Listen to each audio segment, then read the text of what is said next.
Namaste and welcome to another edition of the Bharat Varta Weekly. I'm Roshan Karyapa. I have with me Abhishek Paul and Nirav Kanodra to run you through the news and events of the week that was. It's been a rather eventful week, I should say, like perhaps the last couple of weeks as well. We have UPI going truly international with the launch of real time payments between Singapore and India.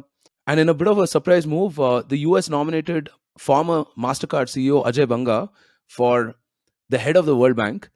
And in a bit of a geopolitical chess move, Xi Jinping is due to meet Putin. This comes at the back of President Biden meeting Zelensky recently. And in some troubling news, Punjab's radical leader Amritpal Singh's aide walked out of jail in very dramatic scenes. And then Aurangabad and Osmanabad have been renamed. All of this and more on this edition of the weekly. If you're new to the podcast, we publish episodes on politics, policy, and culture. We publish 2 or more episodes every week.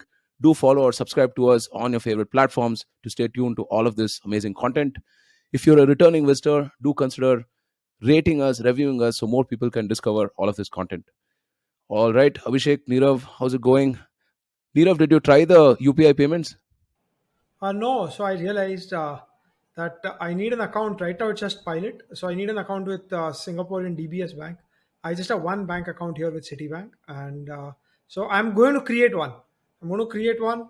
I need to migrate my local pay now from Citibank to DBS. Well, link to your phone number. So only one bank account, and so trying to set that up. Awesome. So last week we put out this fascinating episode on the 1 year anniversary of the Russia-Ukraine war. This was part of the Velinas talk series. We had Colonel Marcus Reisner, who is an Austrian military expert, talking about various facets. If you haven't already checked it out, do check it out as well. All right, so let's get started with the first piece of news. On February 21st, the Monetary Authority of Singapore, or MAS, and the Reserve Bank of India launched the linkage between Singapore's PayNow and India's Unified Payments Interface, or UPI. This will enable customers of participating financial institutions in Singapore and India to send and receive funds between bank accounts or e wallets across the two countries in real time. The PayNow UPI linkage is the world's first real time payment system to use a scalable cloud based infrastructure, which allows future increases in the volume of remittance traffic. Nirav, what do you think about adoption? Do you think this will take off, or someone like Visa or Mastercard will try to sort of intervene and block this, or So what exactly. do you think will happen? So I think it's not just Visa and Mastercard, but like the lower end guys like Western Union, etc. I think India has a fairly advanced payment system with UPI, which has kind of disintermediated all the credit card companies like Visa, Mastercard, or debit card companies, where basically they are maintaining an accounting ledger where they say, okay, this much credit, this much debit, and I'm just maintaining a ledger somewhere in the cloud.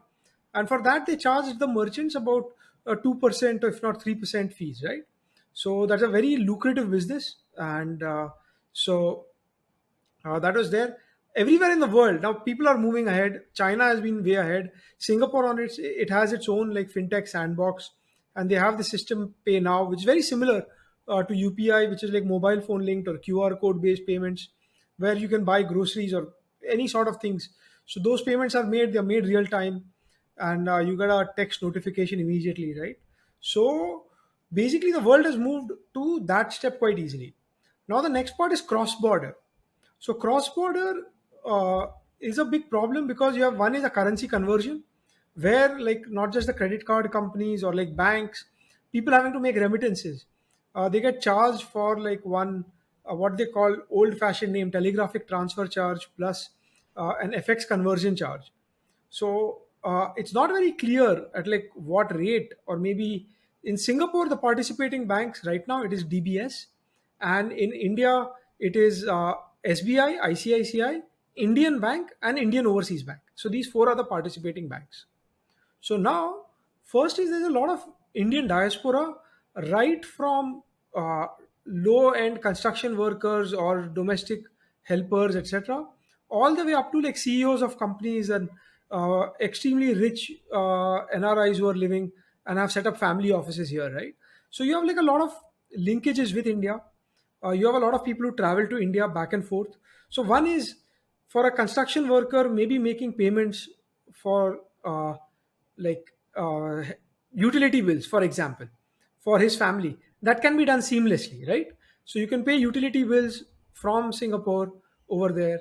Say an NRI is traveling from Singapore to India, a person like me, whenever I go around, I don't need to change and convert to rupees or like be thinking about will credit cards be accepted, or credit card fees are too hefty. So that is another thing. And finally, Indian tourists who come visit Singapore, they also don't need to change too much money. And this is one way, like a step towards getting to a cashless society. I think the push next is also with UAE, where Dubai, Abu Dhabi, Sharjah, etc. So the Emirates, that's also has a huge Indian diaspora. So this works very fine over here because there's a natural demand. For a lot of other people, probably they don't mind when you're making one-off payments. You don't mind making a charge, or like if you're doing huge size, then maybe the FX conversion charge isn't that high. So for institutional accounts, may not be that much, but for individuals, this can be like a huge game changer in terms of convenience, and convenience drives consumption. And then lastly, I want to add is you have a lot of people post pandemic. There are a lot of people who are taking tuition classes or music classes, yoga classes with somebody in India selling to somebody overseas, right? And how do you make the payment was a little bit of an issue. So you have to create a page to accept credit card payments, right? And via PayU or like a few other payment aggregators, and the charge on the recipient was quite high.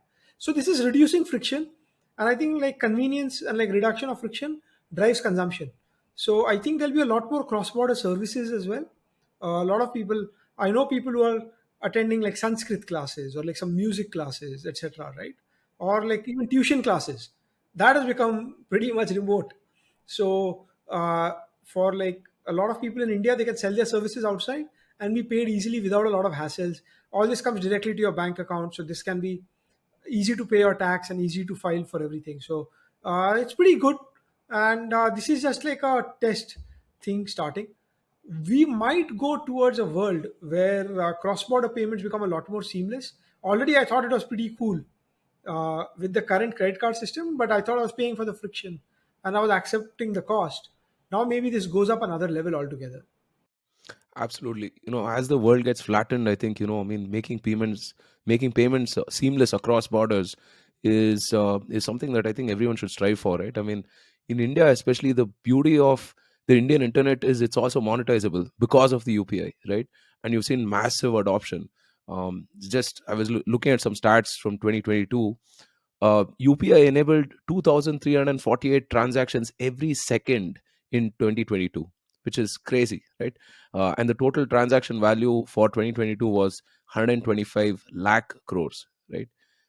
And that's roughly doubling almost on a year-on-year basis. So fantastic stuff, really. And Oh, remittance. lastly, I think we've touched upon this topic earlier. It's like the global payment system is all kind of in US dollars. So typically, when you convert from in a bank from like Singapore dollars to Indian rupees, you convert Singapore dollars to US dollars to Indian rupees, right? This kind of bypasses that. Like arithmetic, whatever you're doing is doing, but there is no US dollar payments. So in case like whoever gets sanctioned or whatever, I think Singapore and India less likely, but basically this is creating another backbone for payments, which is like very much dominated by either the American, so Mastercard, Visa, and American Express for consumer transactions, Swift as a backbone for like interbank transactions, which is European. So those kind of sanctions, now these are like parallel avenues, parallel highways that you can have your commerce going on. Absolutely, absolutely. And I think Balaji Srinivasan had, put out an interesting post sometime, maybe a year back or so, on how India has to internationalize the India stack, right? Which is UPI, Aadhaar, all of those things. And we're kind of seeing the early sort of use cases arise from that. So fantastic stuff all around. Well, in some geopolitical news, Russian President Vladimir Putin welcomed China's top diplomat Wang Yi to the Kremlin, and he's also awaiting a visit from the president of China as well, Xi Jinping, shortly. This announcement has sparked concerns in the West about Beijing providing material support to Russian troops. Chinese weapon supplies would threaten a potential escalation of the conflict with Russia and China on one side, and US-led NATO on the other. Abhishek, this comes on the back of President Biden meeting Zelensky recently. So are we seeing a sort of a fissure in geopolitics as such? Yeah, I mean, and this is all a continuing trend, right? With China getting increasingly closer to Russia over the last few years. And I believe the last time Putin and Xi met was on the sidelines of the Olympics last year, the Winter Olympics, basically. And after very soon after that, the Russia-Ukraine conflict began.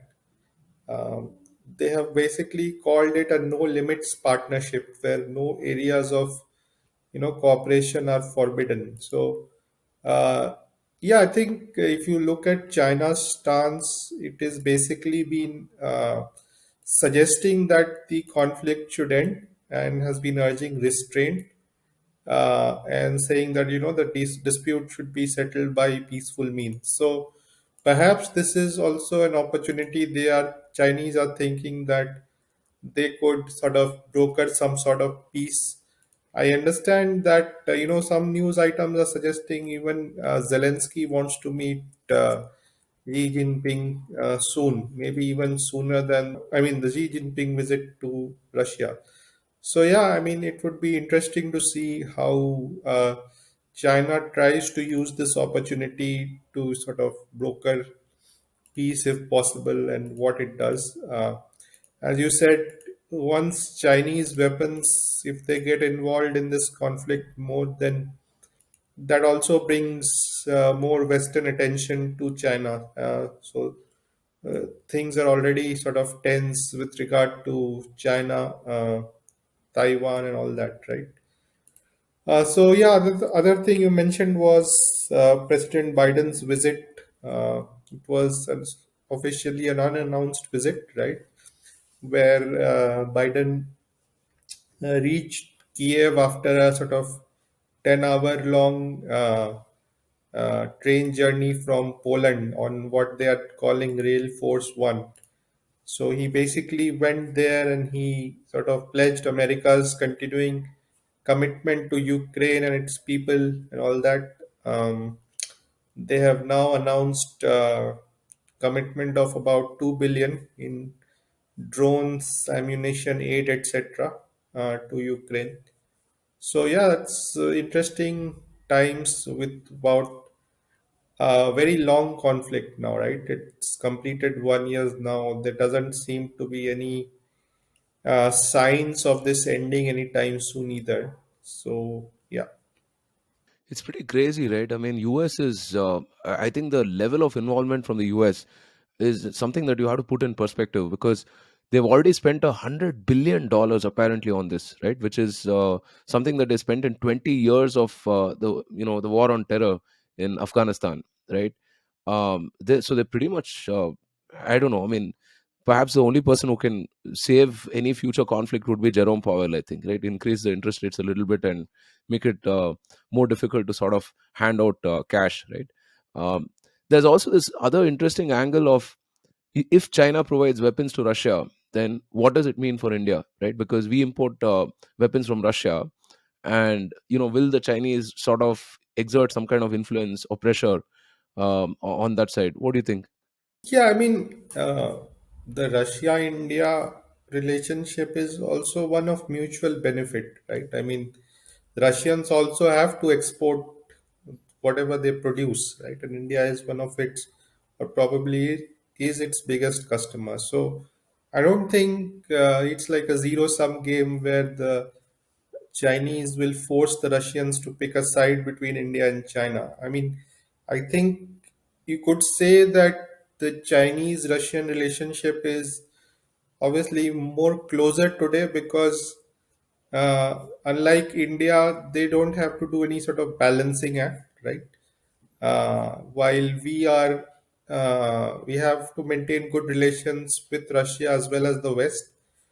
So perhaps our relationship is going to be sort of more tactical in terms of what we want out of each other. But at the same time, it is also based on a long-standing history of good relations. So it's like a complex world, right? Like it's not. as simple as George Bush would have made that you are with us or against us, right? Like you have multiple uh, different cross-cutting relationships at play. Yeah, values and interests, as Dr. Jaishankar says, right? By the way, did you catch Dr. Jaishankar's podcast Yes, so with it's Smita Prakash? fascinating, right? Definitely one of the best episodes on her podcast. I would say easily the best episode on her podcast, simply because the other guests we get to see on other platforms as well in terms of having conversations. But I think this would be probably the first major podcast that Dr. Jayashankar would have given, right? An interview. I mean, the only other one I remember is with your good friend Kripal Amanna having some food in Bangalore, right? But that was a very different kind of setting and conversation. Yeah, absolutely. Well, I mean, hopefully we'll have him on Bharat Varta sometime in the future. Uh, well, in more geopolitical moves, on Thursday, the U.S. President Biden announced that Washington is nominating Ajay Banga to head the World Bank. This development comes after its current chief, David Malpass, announced plans to step down early. Germany and France have signaled their support for the nomination, a sign that will likely have a smooth ride to confirmation by the bank's executive board. Uh, Nirav, what do you make of this? We just spoke about UPI, right, and then Mastercard. So Ajay is obviously a former CEO of Mastercard. So what impact will he have on banking finance? No, no. So here, one thing. So basically, there's an understanding between World Bank and IMF that US nominee for World Bank, so that will be an American, and IMF leader will be European, right? And what has happened is you've got an American citizen but of Indian origin, so that's a first. So that is one thing. Second, World Bank is a developmental institution. What World Bank does is that World Bank issues, so it borrows and it has a very high credit rating, AAA rating, and then it lends money to developing countries for project finance, infrastructure, etc., etc. Right now, a lot of focus is on ESG, so it's a very different role. So what Ajay Banga has done is he was head of Citibank in India, then he worked in Citibank in the US, then he was CEO of Citibank Asia Pacific, head of uh, Mastercard in Asia Pacific, and then finally CEO of Mastercard globally. After retiring, stepping down as CEO, he was at a private equity firm, General Atlantic. So again, now this is very very different from what World Bank role will be. But he's got leadership skills, the skills to appoint right people, look at like what is required.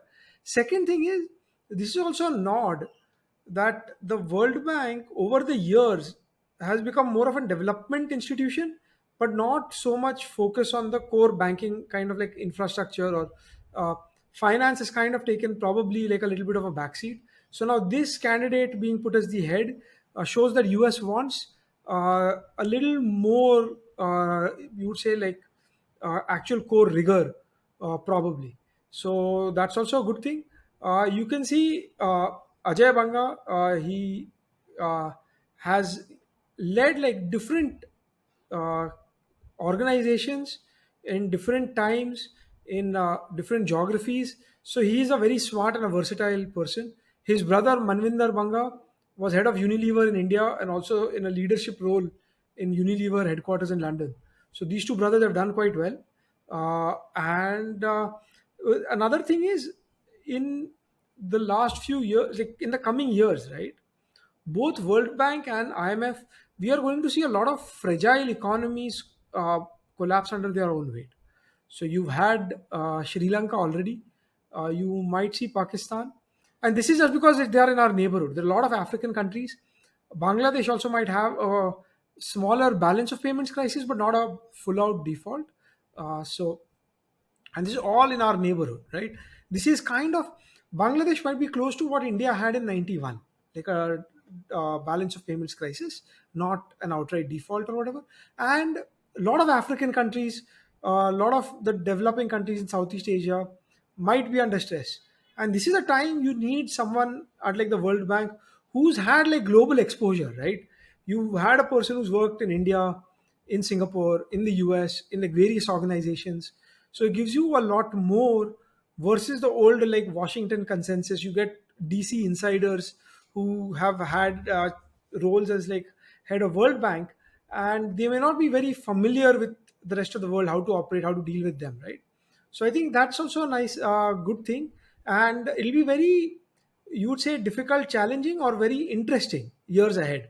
I think we've had like the pandemic, we've had the war and the supply chain shock, you've had a lot of countries which are fragile, reliant too much on overseas borrowing, foreign borrowing. They are all under a bit of stress. So some of the weaker hands will actually collapse, and they do need support. So this is where like a development finance institution is required. And second thing is also, you are seeing, so more, that would be a little more the IMF, but the World Bank also has a lot to do in like transition to green energy, in development issues such as like women's development, child development, a lot of infrastructure spending. India can be like a key recipient of like a lot of World Bank projects where they give a little bit of seed funding, and you can raise money based on like the signal that okay, World Bank has given, and then other money can be raised to push through, right? So I think this is quite a big change for the organization, getting a person with such a large extensive private sector track record. On the other hand, it's also going to be a big change for Ajay Bagga, having worked in like very fast-paced environments and in a very different culture, to adapt to like a more development finance institution culture, which is more slower paced, less of like alpha males, right? So it's going to be very interesting, and yeah, wish him all the best, and hopefully there is a positive spillovers for rest of the world, right? This is a recognition of growing global south. Yeah, I mean, you talk about Indian CEOs. I mean, now you're going to have Indian heads of world institutions, right? Global institutions. Well, in some troubling news, on Thursday, hundreds of members of the Waris Punjab Day organization, wielding swords and guns, broke barricades and entered the police station in Punjab's Amritsar in very dramatic scenes of lawlessness. The rioters demanded the release of Lovepreet Singh, an aide of the radical religious preacher Amritpal Singh. Amritpal Singh is openly pushing the separatist idea of Khalistan and has been challenging the theory of nationalism by drawing parallels between the idea of Sikh sovereignty and Hindu Rashtra. Abhishek, this sort of harks back to what happened in the 80s in a very bad way, right?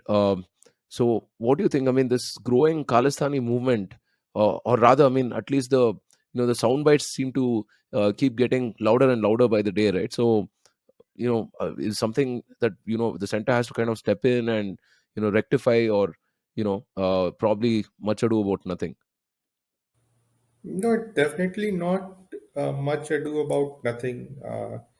Clearly, some things have been changing or gradually developing over time in Punjab, right? And this is yet another sort of example of that. So, this particular incident is about this new sort of radical leader Amrit Pal Singh, right, who's had a very sort of meteoric and mystifying rise in the last few months.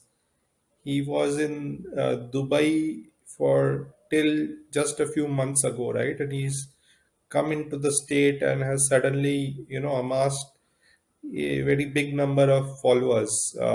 He's like the new head of this organization, which was formed by the actor activist Deep Sidhu, who passed away, I think, last year, right? And he's been pretty open in his proclamations for Khalistan. He's talked about, how he wants to basically free Punjab from India's colonial rule and all that, right? So this is pretty open separatist language. In this case, I mean, it's a case where one of his aides was picked up because there was a death of a certain individual who had accused these people, right? So based on that, the police took action, but Amritpal Singh and his group basically threatened to sort of damage the police station and all that, and basically they sort of laid a siege on the police station. And on the next day, basically, the police sort of capitulated and released this person, because then they said that we don't have enough evidence and he was wrongly picked up and all that. So it kind of looks like the government and the police for now decided that it is not worth the trouble, right? So basically, let this person go. Now, what can the center do? I don't know. Basically, right now, there is a AAP government there. I mean, there have been plenty of talk in the media that the AAP folks had a soft spot for these radical elements, whether out of convenience, probably more out of convenience and rather than conviction, right? In the sense that they thought this was a vote bank that they could sort of target, right, and gain from it. But now basically they have to face the music in terms of ensuring law and order is maintained, and this thing does not go totally out of control. So though that's a call which probably the home minister has to take some time, based on how developments are, whether at all the Indian central government or armed forces have to step in or not. It's probably or obviously not as bad as what it was during the times of Bindranwala, but it seems like we are once again going back into that direction, and uh, it could be some sort of difficult times for the Indian state to navigate, right? I mean, we have seen even the farm protests sort of have this radical element as well, right? And there's also plenty of support for this sort of radicalism that comes in from countries and like or overseas, Punjabis, Canada, United Kingdom, and so on, right? So yeah, it's quite a sort of sensitive situation. How the state government and chief minister initially deals with it or not will be crucial. And then, obviously, at some point in time, the central government also has to decide, right, what is the right kind of approach here. Yeah, it's a pretty terrible cocktail if you ask me, right? I mean, they have this whole drug problem there, and then you have ISI across the border, right? I'm not going to count the AAP government as one of the problems, right? We'll give them their due, let them perform, perhaps, right, and control the situation. But I think this center has to step in at some point of time, because this kind of nonsense has gone on for long, right? I mean, you saw what happened with the tractors and everything, during the Republic Day, right? I mean, a year or a couple of years back, right? So yeah, I mean, tough times for sure, but I think tough decisions have to be made. In other news, Aurangabad and Osmanabad have been renamed Chhatrapati Sambhaji Nagar and Dharashiv, respectively. The Ministry of Home Affairs on Friday approved the proposal and said the central government had no objection to the change in names of the two cities in Maharashtra. MVA allies and the rest of the opposition expressed their disappointment with the decision and addressed the residents of the cities to show BJP its resilience and defeat them in the next election. Uh, well, Nirav, I think Vikram Sampath makes this point very eminently, right, on why cities have to be renamed, right? But in this case, considering you're a resident of Maharashtra, right, at least from there, so what do you make of this? Oh yeah, sure. So see this whole renaming thing, right? uh, Aurangabad was named after Aurangzeb. If we say that this was first a part of the Ahmednagar Empire, so first it was part of like some local Maratha rulers, then became part of the Ahmednagar Empire, and then when Aurangzeb was a prince, he was made in charge of the Deccan under his father Shah Jahan, and that is where like the southern capital of the Deccan was earlier was called Fatehnagar, then he called it Aurangabad, right?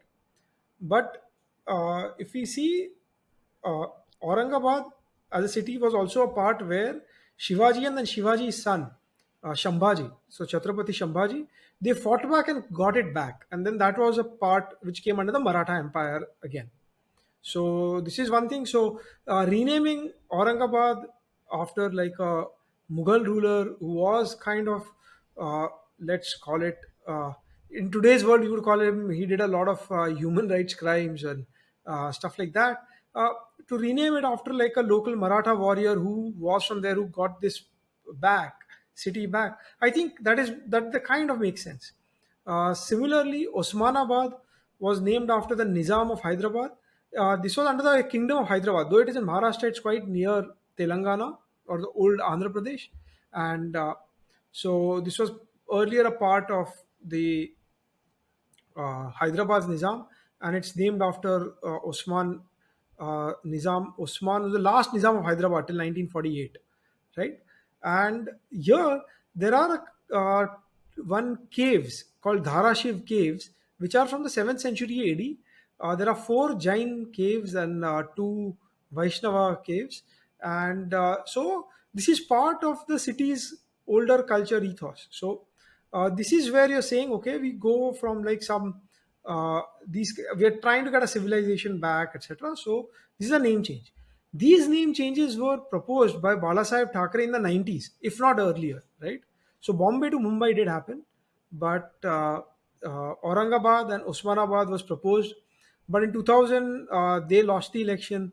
After that, even in the center, Vajpayee government lost the election in 2004, and then it carried on.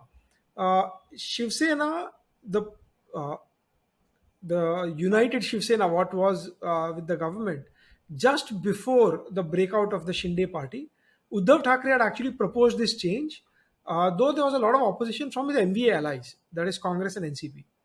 But he had proposed it. He had put it up on the Vidhan Sabha table. Then the government fell, and you had the Eknath Shinde faction of Shiv Sena joined with the BJP, and they formed the government.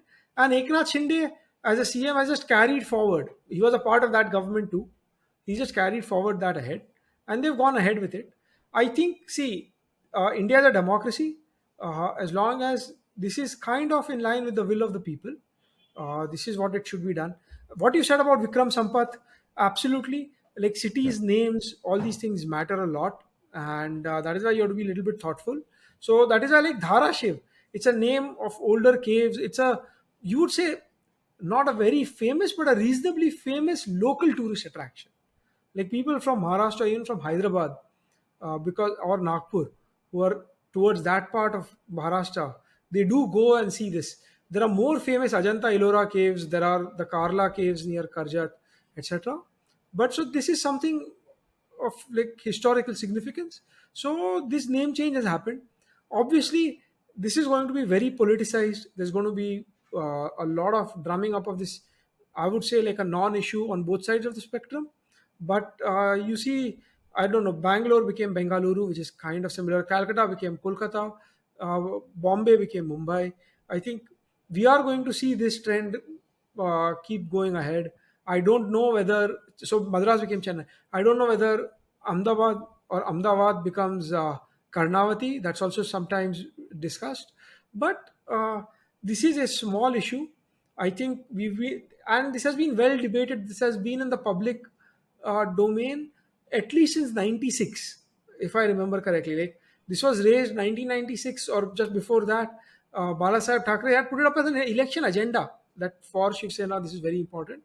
And now you're seeing like in 2023, 27 years later, this has been done. So it's not come out of the blue. It's not completely against the will of the people or whatever.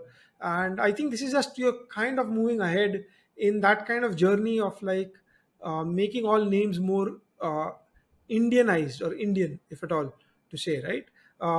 The Nizam of Hyderabad and his family escaped and they lived in Turkey for the rest of their lives after Hyderabad joined the Indian Union in 1948. So you can call them, like, in their mind they were foreigners. They were not Indian. Like the Mughal rulers also, while they lived in India, and a lot of them, their wives were Indian. Like Aurangzeb was probably genetically 7/8 Indian, right? Because of all the Mughal kings came in but they married locals. But they considered themselves different from the local populace, right? And so I think this is a step which is going on, and I think we will continue seeing such things. And I think this should be just treated as a non-event, to be fair, not to politicize it too much. Yeah. No, I agree with everything that you just said, and I think people should take pride in the name of their cities, right? Yes. And so it's all the more important for cities to be culturally relevant, right? At least from a name perspective. And people always posit this sort of a false dichotomy, right?